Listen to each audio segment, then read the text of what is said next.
Welcome to the award-winning Thoughts from a Page podcast, a member of the Evergreen Podcasts Network, hosted by me, Cindy Burnett, a voracious reader and book columnist who provides you with casual author conversations and book recommendation episodes, as well as insider information on all of the newest releases that I personally endorse and on the publishing industry in my behind-the-scenes series. With so many books coming out weekly, it can be hard to decide what to read, so I find the best ones and share them with you. For more book recommendations or to find my backlist of interviews, visit my website at thoughtsfromapage.com. Have you read a book recently that really resonated with you and makes you want to read a book more like it? If so, submit a read-alike request to me through my Google form located in today's show notes and tell me why you loved it, and I will suggest some similar reads on a future Tuesday episode. If you're interested in reading some great books before they publish, I hope you will consider joining my Patreon group to access additional content, including early reads and pre-pub author chats and bonus episodes. For March, we are reading Fifth Avenue Glamour Girl by Renee Rosen, and for April, my selection is The Comeback Summer by writing duo Allie Brady. I just added Banyan Moon by Tao Tai for May, and The Bones of the Story by Carol Goodman for June. The link to join is in the show notes. Today, I am joined by Balli Kaur Jaswal to discuss Now You See Us. Balli is the author of 5 novels, and her nonfiction has appeared in the New York Times, Cosmopolitan, Harper's Bazaar India, and Salon.com, among other publications. Born in Singapore and raised in Japan, Russia, and the Philippines, Jaswal studied creative writing at Hollins University in Virginia, and later worked as an English teacher in Australia and Turkey. I hope you enjoy our conversation. And now for a quick break. For the last year, I have been focusing more on my health and eating habits. In connection with that, I have started drinking AG1 in the morning. When I started drinking AG1 daily, I could feel a real difference in my health and energy levels. That is because AG1 is a foundational nutrition supplement that supports your body's universal needs like gut optimization, stress management, and immune support. Since 2010, AG1 has led the future of foundational nutrition, continuously refining their formula to create a smarter, better way to elevate your baseline health. I recommend AG1 to all of my family and friends because the company has a team of doctors and scientists. It is tested for 950 contaminants and is NSF certified for sport. It is formulated based on the latest science, and it maintains high quality standards. Thanks AG1 for sponsoring my show. AG1 is a supplement I trust to provide the support my body needs daily. If you want to take ownership of your health, it starts with AG1.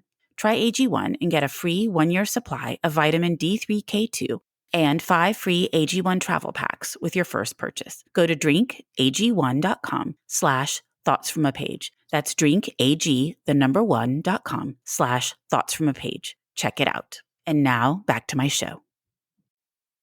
Welcome, Balli. How are you today?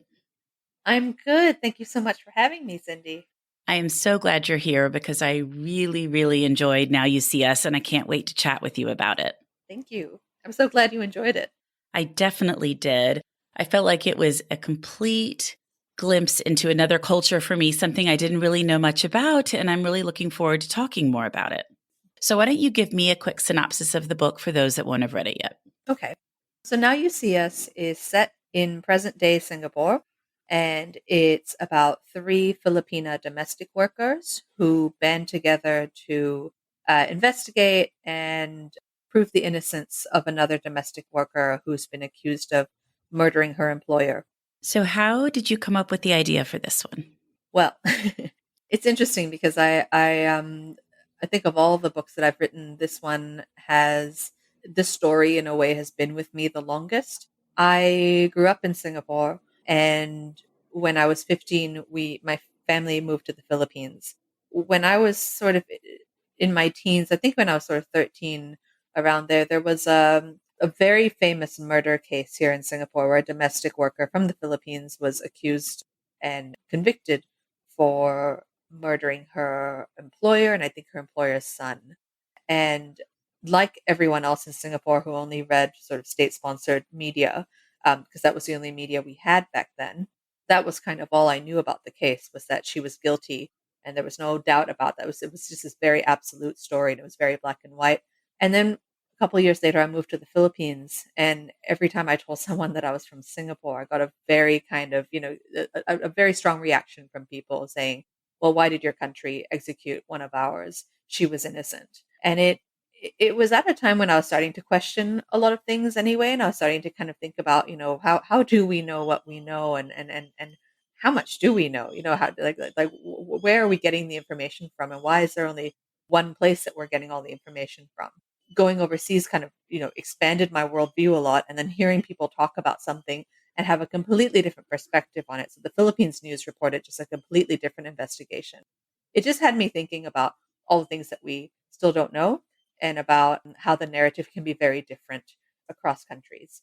So I wanted to write a story about that.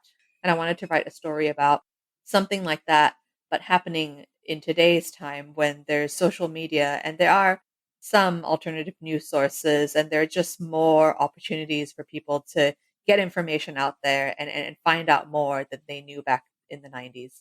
Well, I agree with you that there are many more channels for finding out what happened day to day with things. But on the flip side of it, I feel like our news, at least here in the United States, has gotten so much more polarized that you really do have to kind of drill down and go to a variety of sources to try to get any sense for what really happened in almost any situation these days. Yeah, I agree. I mean, I think we still need a lot of media literacy wherever we are.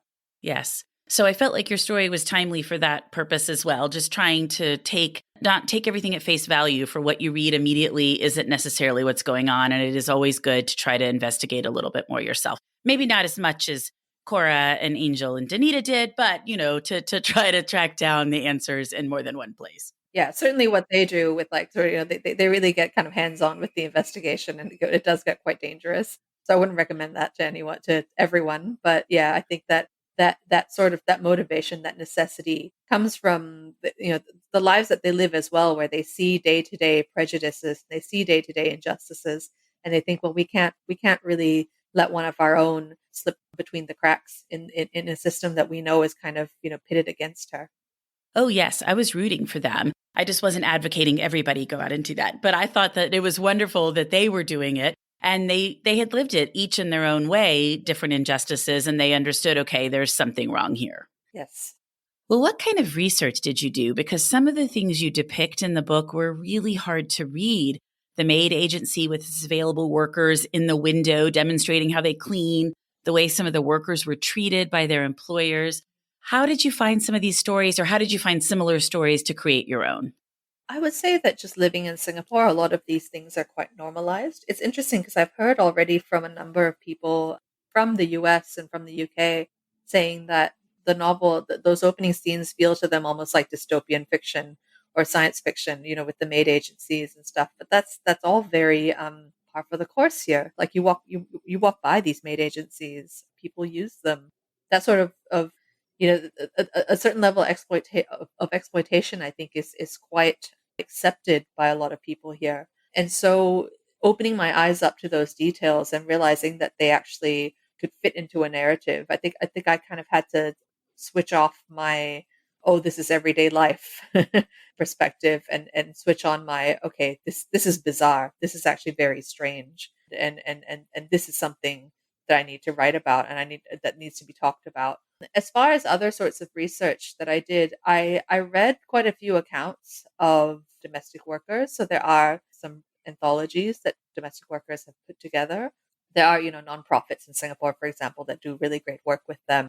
There's also a literary nonprofit that does workshops with the domestic workers, and does, sort of poetry readings and things like that. So I attended a few of those sorts of events just to get a sense of what they were expressing about their lives and what the backstories were. And then I also talked to a number of domestic workers. I mean, I interviewed a lot of them, and got them to kind of, ask their networks if they would also be willing to talk to me. I have to say, unfortunately, a lot of the stories that I put into the novel, or a lot of the things that happen, the mistreatment, things can get pretty bad, especially for Donita, but there's so much worse. There's so much stuff that happens. There's so much abuse that occurs that I couldn't put into the novel just for the sake of tone, because it would have just gotten too dark. I kind of hinted at it, and I created an environment where, you could see how it could go down that road. Like, the employers kind of have all the power, and there are very few avenues, very few channels for the domestic workers to kind of get justice if things like that happen. There are some truly horrific things. as well as some really incredibly generous employers and incredibly, kind and very happy working environments. Unfortunately, though, there's some things that were just too dark to put in the novel. That's so depressing. Yeah. Well, I did feel like it was a little dystopian to think about walking down the street and look in a window and see somebody cleaning like, that they were auditioning for a job. So that's fascinating to me that that's something that's standard there. Yeah, I would say that the women in the windows, those maid agencies, I think they do exist. I don't think you'd be walking on the street and see them necessarily. I think you'd be sort of looking for them, like you'd go into a building perhaps that has lots of maid agencies, and if you walk around, you'd be able to find one of those where there's someone in the window. I think people here are a number of people I know are fairly freaked out by those as well, which is a good sign, I think. Like there's enough of kind of like, isn't this absurd? Isn't this really absurd that there's a woman standing in the window just like, wiping a table repeatedly so that she can get a job? So those things are strange. But again, I don't think enough people think it's absurd because they're still there. Very true. Well, I considered your book a social commentary, and I was looking at reviews, and people were saying the same. So, in Singapore, are most of the domestic workers from other countries? I was trying to get a sense for that, and it felt like they were from reading your book, but I was just curious if that was in fact the case. They are, yeah. It works on that economy of scale where, the amount that you would pay a domestic worker from Indonesia or the Philippines would go a very long way in the currency of their country. So a number of domestic workers that I spoke to had worked in Singapore for a few years, cleaning houses and being nannies and chefs and home chefs or whatever, and then built beautiful houses back in the Philippines for their entire families, supported their siblings through college. So that money stretches a long way, whereas you wouldn't be able to pay someone from Singapore to do that. That money just wouldn't go a very long way in if you were living your life in Singapore. And the other thing is you can't hire. It's quite difficult to hire live out help because it's a very small country and there just isn't space for people for this entire workforce that comes here. There wouldn't be rooms for them to rent. There wouldn't be apartments for them. So as a result, they have to live with you. So it's kind of a choice between not having someone to pick up your kid from school if you're working late, and we are expected to work very long hours here, or having someone live in your home. There's not really much in between unless you're lucky and you get some really good arrangement where you have someone who's Singaporean who and you can pay them a very high salary. So it's quite tricky. It's an infrastructure that kind of that a lot of people depend on for and it seems sort of mutually beneficial as long as there's employment, not exploitation, I think. Exactly. Kind and humane treatment, treat them as an employee, not as chattel or whatever, which it seemed like a few of the people did. And as you said, I'm sure there's a wide range. Some people are very benevolent and helpful and nice, and others are not nearly as kind. Absolutely. Yeah, there's definitely a range. Well, what about your book being selected as Marie Claire's March Book Club pick? That's so exciting. Yeah, that is exciting. Yeah, I only found out a couple of days ago, so it's really nice. That's wonderful. Congratulations. Thank you. Well, you have lived a variety of places in the world. How does that inform your writing? I suppose having lived in a number of different places gave me an acute sense of storytelling from an outside perspective. So, moving to Japan when I was, I don't know, I think I was 6 years old, and people asking where you're from. And I think, for some people, it's as easy as saying Minnesota, or India. And for me, it was, oh, I'm from Singapore, but Singapore is a majority Chinese country. So a lot of people didn't expect someone who looked like me, because I'm Indian, to say they were from Singapore. So there's a lot of explaining, there's a lot of defending, and even to my teachers who didn't quite get it. And then, when you continue to move, like you move back to Singapore, then you have to kind of explain, where you've been and why you were there. So there's always this sense that like even my identity was a narrative that had to be reiterated. And so I think identity is a big theme in the things that I write. And then also just looking at, I think, feeling a little bit like a reporter or an observer of things in the world around me, because I didn't migrate to those countries. I sort of dipped into them for 3 years. sometimes it just felt like this sort of anthropological study of the world. Like this is the way we're going to live for 3 years, and this is the way people do things here. And you just get this kind of this really nice kind of immersion in a place that is full of stories and full of things that you can't wait to tell people. We moved a decent amount growing up, and we went abroad once while I was young and then once when I was out of the house, but I would visit my parents a lot. And I just felt like, in addition to being comfortable, moving different places, meeting new people, I also learned so much about partly different parts of the country, but also different countries themselves and what it was like to live different places. I just felt it made me hopefully more open minded.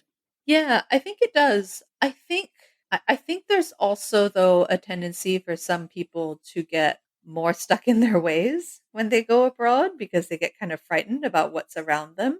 And that was something that I noticed as well. Like and I think that's something that goes into my books as well, this idea of like holding on to your roots and being quite adamant that like things won't change.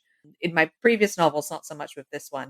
I really kind of was really I was really interested in the way that like immigrants from India would go to the UK, for example, and it felt like their culture and their lives and language were really fossilized in a particular time that they wanted desperately to pass down to their children because they didn't want to lose their children culturally.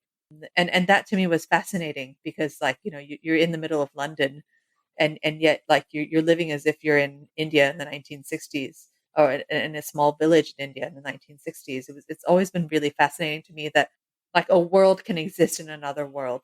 And I think with Now You See Us, that's what I was so interested in, is that the interior lives of these women are entire worlds that so many people in Singapore know so little about, even though like a lot of these women work in our homes and live among us. And I just wanted to explore like what is that world like, because it's a whole universe, it's a whole world with its own culture, its own customs, its own language, its own version of Singapore that like I will never see as an outsider. So I wanted to kind of bring people into it and go into it myself. And see the big divide between the two. Absolutely, yeah, that they can exist together and still be so different. So, of the three main characters, Cora, Angel, and Danita, who was the hardest to write and who was the easiest? I think Donita was the easiest because she was the most fun. Like she was the most rebellious. She was, she said all the things that I wanted to say to that awful employer that she has. And creating their dynamic as difficult as it is, as challenging as it is for her to work for this woman. It was just fun. It was full of conflict. And that's always fun to write. I think Angel might have been the hardest to write because she's she's going through this heartbreak and this loss, and she's also living in this home that's very quiet, and there's loss in that home as well. And there was something about her character that I couldn't put my finger on until the whole story came together, whereas like Cora had an arc, Donita had an arc, and Angel kind of floundered a little bit because her arc was gentler and quieter, in that it was about heartbreak and it was about loss. And she had her own grief and then was living through the grief that was in the household where she was working. Yeah.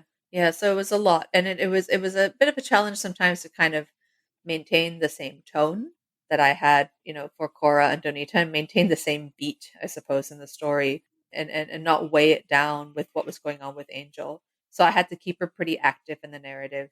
I think that was where I found the character. I decided to create this maid who is very self-sufficient and who quietly just does all the things even though she's not trained to do them. She learns, she goes on YouTube, she becomes, she's basically a physiotherapist for her employer. But she's also been a nanny, she's also been a sleep trainer, she's also done, she's helped the kids with their spelling lists. Like I wanted to show just how many roles these women take on. And often it's very thankless. It's just kind of taken for granted that, like you're in our house, you'll do everything. You'll do all the things that we don't do. You'll fill in all the gaps.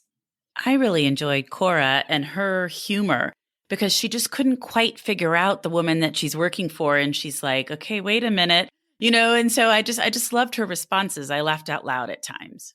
Oh, I'm so glad. I was really happy that I stumbled on that sort of story because I knew that I wanted sort of an antithesis to Donita and Mrs. Fun, which is such an awful dynamic, and it's such a there's so much strife and anger. And so I wanted, I wanted to also show that, some employers can be very nice, except Elizabeth Lee, her employer, just steps over the line without realizing it. Like, doesn't understand that, like, what other people will say about her taking her maid out, for lunch. Doesn't understand that there are all these hierarchies, and that Cora actually feels very awkward about those things, and that Cora doesn't want to share her life with her. She just wants to keep her head down and work. So I thought that was an interesting thing to negotiate as well. It definitely was. And then you bring in Mrs. Lee's children, who one of them is like, what is happening here? Thinking Cora is trying to insinuate herself into their life. And Cora's like, I'm just trying to do my job. Yeah, I mean, I do think that that happens. I do think that, I mean, the narrative I often hear from friends is that, like, they can't believe how intolerant their parents are towards their domestic workers. But I've also seen the other way around. I've seen it where, like, the friends have, or the kids have left the household and they have their own lives. And the, parents who are aging or who are widowed, like Mrs. Lee, don't really have a confidant. I don't really have someone there. And so they kind of develop this closeness to the domestic worker that the kids feel very weird about, and they're kind of like, "Oh, what's going to happen? Like, is she moving in? Is she going to, take the inheritance or something?" So I really, that story really fascinated me, and I wanted to chase that. It really resonated with me, not because I had a situation where I was worried that a domestic worker was insinuating herself into my dad's life, but my dad was really ill for a couple of years, and we had a lot of help with him. And I knew how lonely he was. And so I was so grateful for those people when I couldn't be there that were there with him. Yeah, And so I could see how that situation was playing out. I knew Mrs. Lee was lonely. She needed the companion. And so I really was glad you had incorporated that storyline. good. Yeah, I'm glad too. Yes, it resonated with me. Well, tell me about the title. Yeah, so Now You See Us. I have a very hard time with titles. I tend to think of them only at the end of the book, with the exception of Erotic Stories for Punjabi Widows. That one I thought of right away. As soon as I thought of the premise, I thought that's the book I'm going to write. With Now You See Us, the original title was Saving, I think it was Saving Flor de Lisa Martinez, because that's the name of the woman who is accused of murder. And I wasn't crazy about it. Kind of a working title. I'm not crazy about putting a name in the title. And so I had kind of a discussion with my editor and agent. And we went back and forth on a couple of different titles. I can't remember. We thought about, like, some Filipino proverbs that we could use, but they all just didn't quite fit and seemed just a little too, it just seemed a little too forced to try to use them. Like, it was, didn't match. And I think I just started thinking about the attitude of the women, the approach that they were taking, and the big message that they wanted to give to the rest of the society that they lived in. And I thought, this would be just such a fist pumping moment to say, now you see us. When something goes wrong, then you see us. Or when we, make a bit of noise, or when we protest, then you see us. The rest of the time we're supposed to be invisible. I think invisibility was such a big thing, and it's such a big thing throughout the novel, that there are different degrees of invisibility that are expected of all of them, and I just wanted to have a title that really kind of showed them or reflected how much these women assert themselves in this story, and how much they reclaim, I guess. I thought it was the perfect title because that's exactly what happens. They do assert themselves and they're like, now you see us. We're going to be here and we're going to try to take care of this problem. Yeah, yeah. I loved it. Well, what about including a mystery in this book? Is this the first time you've written a mystery? No, so I included a mystery in Erotic Stories for Punjabi Widows, which I don't think a lot of people were expecting. And that was hard. I mean, I didn't know how to write a mystery. I was on a lot of sort of murder chat boards, or, like, a lot of, like, murder writer kind of forums to try to figure out, like, how do I do, like, do I work backwards? Like, how do I, make it seem like it's like there's a suspect, but they're not the real culprit, and do all of that and create a twist. I felt like with Now You See Us, I think that was the core of the novel. I did want to, write something that was sort of a character study of domestic workers in Singapore, but also have a story that sort of that draws them all together, and that brings the reader into different places in their lives. And so I think for for this one, I started with the premise of the murder, and then I just went, I'll figure it out. I'll figure it out as we go along. I'll let the story kind of reveal itself to me, and I'll let the maids kind of, do their own investigating and their own snooping and ask questions that then I'll ask as well, and I'll try to answer. And I tried to work backwards a little bit from that. Did that work? It did, yeah, somehow. I think what helped as well was that I was writing this novel in Singapore, in present day Singapore. So it was very much like part of the landscape, like where Mrs. Fan lives is my old neighborhood in Singapore. So I don't live far from there now, so I would walk around there quite a bit, and that gives you a lot of ideas. You're like, oh, like she could be hiding behind this tree, and like, oh, like the murderer might have come in from this door or something. You start kind of putting the pieces together because you visualize things and you see things, and little situations come up as you're walking around where you think, oh, maybe that can contribute to it as well. And that doesn't necessarily happen if you're just sitting and relying on your imagination and your memory. Well, that's true. And mysteries are just so much fun to read, and I'm assuming they're so much fun to write. Yeah, they can be frustrating, but yeah, once all the pieces fall together, they can be fun. Well, that's good. Well, before we wrap up, what have you read recently that you really liked? So I've read a book that is coming out. I think it's coming out tomorrow, although I'm not sure when this airs. So it's The Theory of Not Quite Everything by Kaur Gnodde. It's very good. It's a very, very sweet novel about a brother and sister.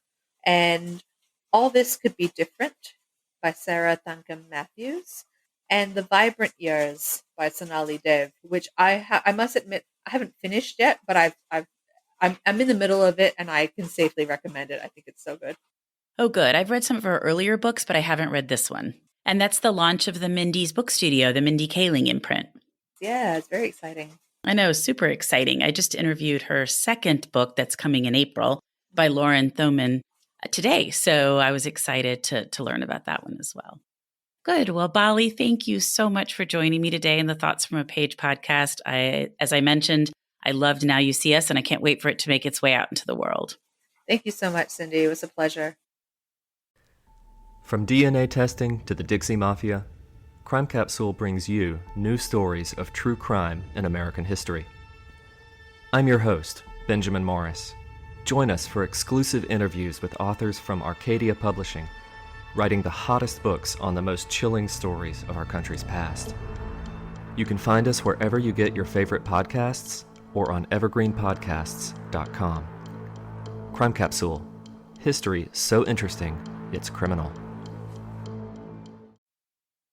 Thank you so much for listening to my podcast. If you like this episode, and I hope you did, please follow me on Instagram at Thoughts From a Page. Consider joining my Patreon group to access bonus content and support the podcast. Tell all of your friends about the show and rate it or subscribe to it wherever you listen to your podcasts. I would really appreciate it. The book discussed in this episode can be purchased at my bookshop storefront, and the link is in the show notes. I hope you'll tune in next time.